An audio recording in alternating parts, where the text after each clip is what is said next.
चीनी J-31 लड़ाकू विमान हाल ही में चर्चा में रहा है। अभी तक सिर्फ टेस्टिंग में ही उड़ान भर रहे इस लड़ाकू विमान की तस्वीरें सोशल मीडिया पर काफी शेयर की जा रही हैं। चीन इसे दुनिया के बेहतरीन लड़ाकू विमान के रूप में पेश कर रहा है जो स्टील्थ तकनीक से लैस है। चीन ने कथित तौर पर पाकिस्तान वायुसेना को J-31 स्टील्थ लड़ाकू विमानों की पेशकश की है। माना जा रहा है कि अगर यह विमान पाकिस्तान की वायुसेना का हिस्सा बनता है तो इससे भारत की टेंशन बढ़ सकती है। यही कारण है कि कई विशेषज्ञों ने भारतीय वायुसेना को अमेरिका से F-35 लड़ाकू विमान को खरीदने की अपील की है। यूरेशियन टाइम्स की रिपोर्ट के मुताबिक J-31 के बारे में कोई तकनीकी विवरण उपलब्ध नहीं है, लेकिन यह अनुमान लगाना कठिन नहीं होगा कि यह AESA रडार, विभिन्न प्रकार के AAM और ALCM संभवतः बहुचर्चित हाइपरसोनिक एंटी शिपिंग मिसाइल से लैस होगा। इसमें पूरी संभावना है कि लगभग 9 हार्ड पॉइंट होंगे, प्रत्येक पंख के नीचे 4 और धड़ के नीचे 1। J-31 विमान अधिकतम भार के साथ कम से कम 750 किलोमीटर की रेंज तक हवाई हमला करने में सक्षम होगा। यह विमान भले ही अभी टेस्टिंग के दौर से गुजर रहा है, लेकिन इसके पाकिस्तानी वायुसेना का हिस्सा बनने की कोई समय सीमा ज्ञात नहीं है।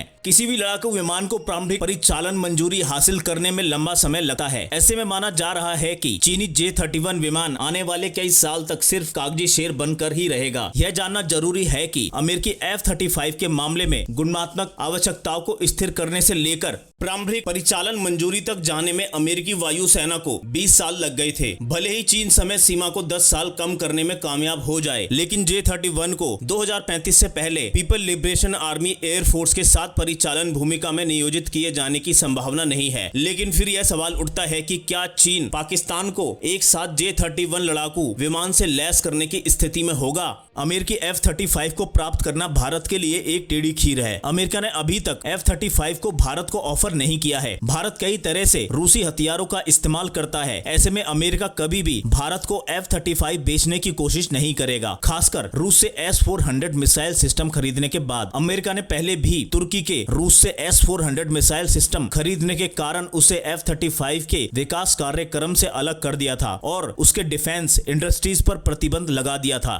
F-35 में संचालन से संबंधित कुछ बहुत गंभीर मुद्दे हैं जिन्हें हल करने की आवश्यकता है। 2023 में अमेरिकी वायुसेना ने दुर्घटनाओं के कारण 6 F-35 खो दिए। F-35 के विकास में समस्या इसकी अति महत्वाकांक्षी प्रकृति रही है। आज की तारीख में F-35 के 14 वेरिएंट हैं, जिसके रखरखाव में भारी उलझन पैदा होती है। अमेरिका की सरकारी जवाबदेही कार्यालय ने अपनी रिपोर्ट में कहा कि वेरिएंट में व्यापक अंतर रखरखाव और स्थिरता को जटिल बना रहे हैं, जिससे इसके मेंटेनेंस में काफी परेशानी आ रही है।